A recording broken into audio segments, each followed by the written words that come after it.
Mister ladies viewers அனைவருக்கும் வணக்கம். நான் உங்கள் doctor Rajalakshmi, Siddha physician. So இந்த பதிவுல நம்ம எதை பற்றி பார்க்க போறோம் அப்படின்னா, பிறப்புறுப்புகளில் ஆண் பெண் இருபாலருக்கும் அரிப்பு ஏற்படுவதற்குரிய காரணம் என்ன, ஒவ்வொரு காரணங்களையும் நம்ம எப்படி அணுகி தீர்வு காண போறோம் அப்படிங்கறத தான் இந்த பதிவுல பார்க்க போறோம்.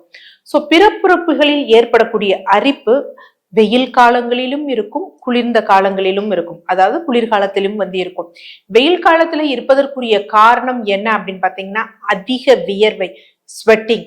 சோ அதனால என்ன அப்படின்னு பாத்தீங்கன்னா, அதன் மூலம் கிருமிகள் வர்றது, ஒரு ஈரப்பதம், இந்த மாதிரி காரணங்களால, மாய்ஸ்சர் கண்டென்ட்னால அரிப்பு ஏற்படும். இதே குளிர்காலத்துல ஏற்படுவதற்குரிய காரணம் என்னன்னா, சருமம் ஈஸியா வறட்சி ஆகும். அதனால என்ன அப்படின்னு பாத்தீங்கன்னா, குளிர்காலத்துல அரிப்புகள் ஏற்படும்.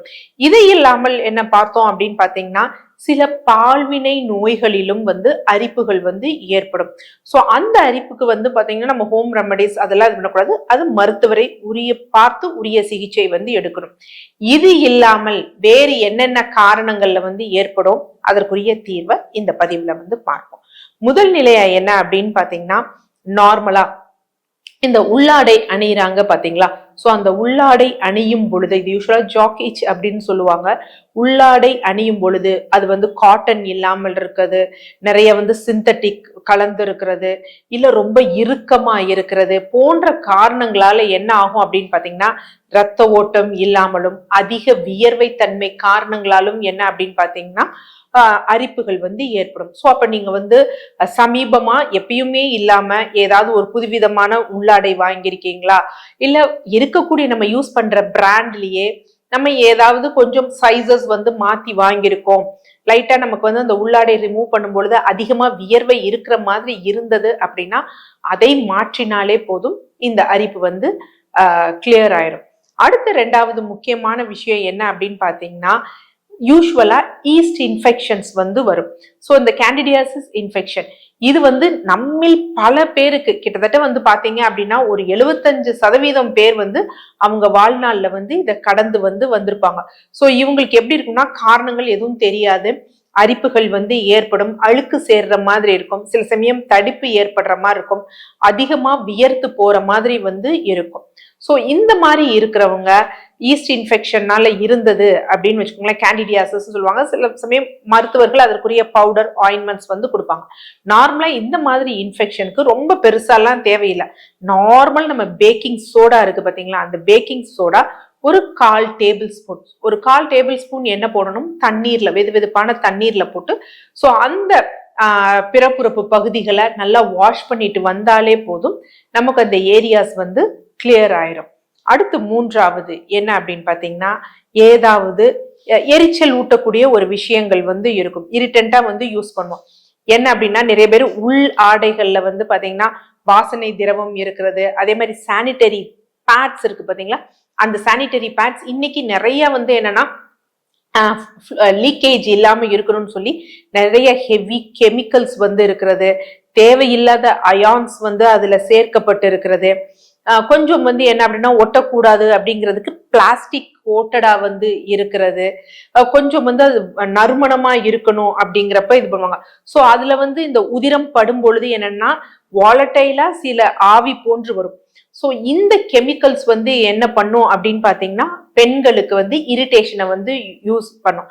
அதே மாதிரி நிறைய பேர் என்ன பண்ணுவாங்க அப்படின்னா, நிறைய வெஜைனல் வாஷ்லாம் இருக்கு. சோ அதை தூய்மைன்னு நினைச்சு ரெக்கரண்டா எப்ப பாரு கழுவிக்கிட்டே இருக்கிறவங்க இருப்பாங்க. இதனால என்ன அப்படின்னு பாத்தீங்கன்னா, நம்மளோட வெஜைனல் pH குறைஞ்சு வறட்சி ஏற்பட்டு பெண்களுக்கு அரிப்புத்தன்மை ஏற்படும்.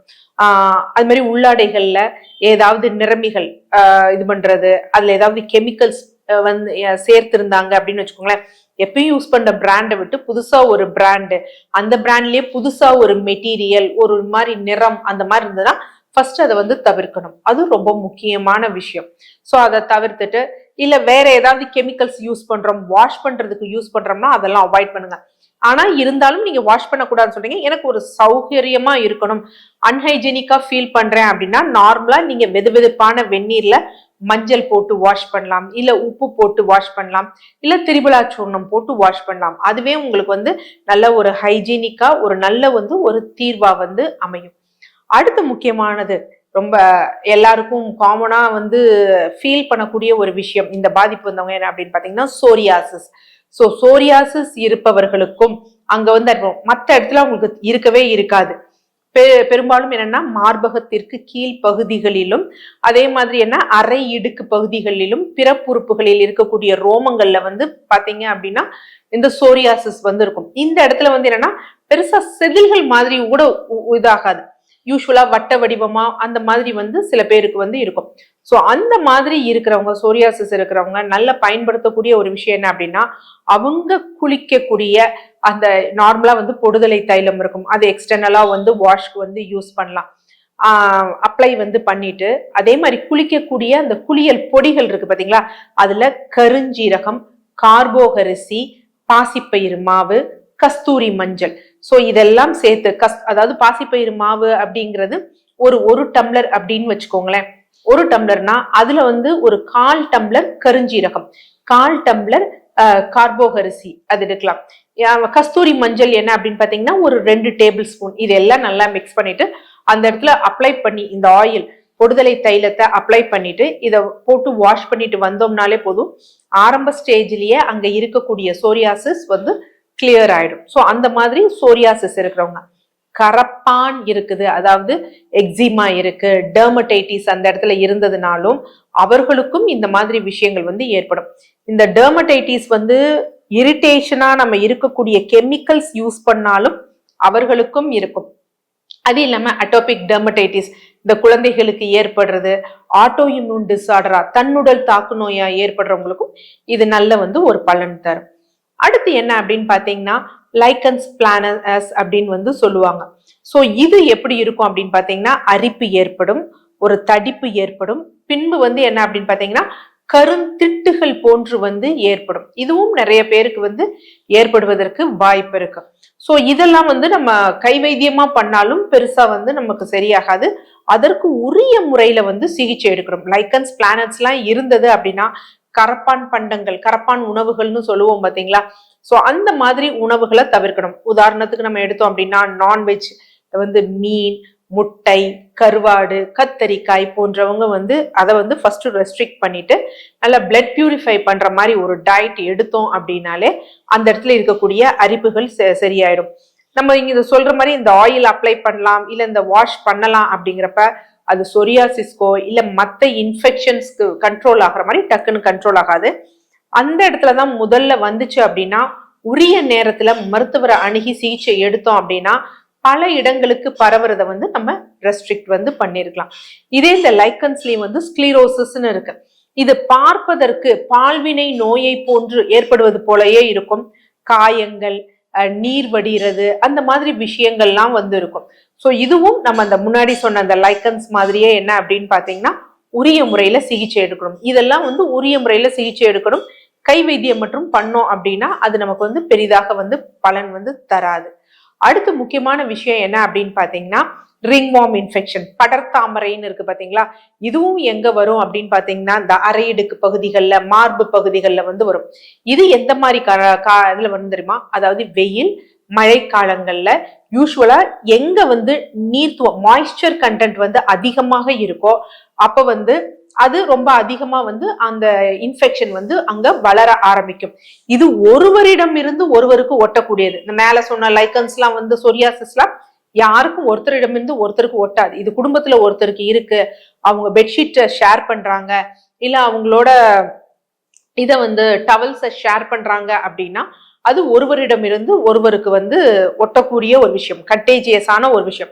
ஸோ அதனால இவங்க என்ன பண்ணும், உள்ளாடைகள் எல்லாம் நீட்டா துவைச்சிட்டு என்ன பண்ணணும் அப்படின்னு பாத்தீங்கன்னா வெயில்ல வந்து காயப்படணும். அது ரொம்ப முக்கியமான விஷயம். அவங்க டாபிக்கலா வெளியே என்ன பயன்படுத்தலாம் அப்படின்னு பாத்தீங்கன்னா சீமையகத்தி இலை. ஸோ சீமையகத்தி இலையையும் மஞ்சளையும் நல்ல மைய அரைக்கணும். சீமையகத்தி இலையெல்லாம் ரொம்ப கிடைக்கிறதுக்கு கஷ்டமான விஷயம் இல்ல. சென்னையிலயும் சரி இல்ல ஹைவேஸ்ல நிறைய இடங்கள்ல பாத்தீங்கன்னா பெரிய பெரிய இலைகள், பூக்கள் வந்து மொட்டு மொட்டா அப்படியே நடுவுல வந்து வளர்ந்து இருக்கும். ஸோ அந்த இலைகளை பறிச்சு நல்லா அரைச்சு மை போல இது பண்ணோம்னா 1 நாள் 2 நாள்லயே வந்து அது ஈஸியா வந்து போயிடும். ஸோ அந்த மாதிரி விஷயங்கள் எடுக்கணும். கடைசி முக்கியமான ஒரு விஷயம் என்ன அப்படின்னு பாத்தீங்கன்னா ஸ்பெசிபிக்கா சிலருக்கு வந்து என்ன அப்படின்னா கேன்சர் நோய்களிலும் இந்த இடத்துல பிறப்புறுப்பு பகுதிகளில் அரிப்பு போன்றவை ஏற்படும். ஆனா இங்க என்ன இருக்கும் அப்படின்னா ரொம்ப கண்ட்ரோல் ஆகாம ரொம்ப ஃபாஸ்டா ஸ்ப்ரெட் ஆகும். இதனுடன் வந்து பாத்தீங்கன்னா ரத்தம் வழிதல் போன்ற பிரச்சனைகள் இருந்தது அப்படின்னா அது கேன்சராக இருப்பதற்கு வாய்ப்பு இருக்கு. எதுக்குமே கட்டுக்கடங்கல அவங்க வந்து ரத்தமும் அதிகமா வருது அப்படின்னா கால தாமதம் செய்யாமல் உடனேயே மருத்துவர்களை பார்த்து அணுகிறது தான் ரொம்ப சிறப்பான ஒரு விஷயம். ஸோ அதனால ஒவ்வொருவருக்கும் என்ன காரணங்களால இருக்கும் அப்படின்னு சொல்லியிருக்கோம். அதற்கு எதற்கு நம்ம ஹோம் ரெமடி, அந்த ஹோம் ரெமடிஸை நீங்க ஃபாலோ பண்றப்ப கண்டிப்பா உங்களுக்கு ஒரு எஃபெக்டிவா உங்களுக்கு ஒரு தீர்வு கிடைக்கும். சில விஷயங்களை நம்ம ஹோம் ரெமடிஸை மட்டும் டிபெண்ட் பண்ணக்கூடாது, மருத்துவரை சிகிச்சை எடுக்கணும்னு சொல்லியிருக்கோம்.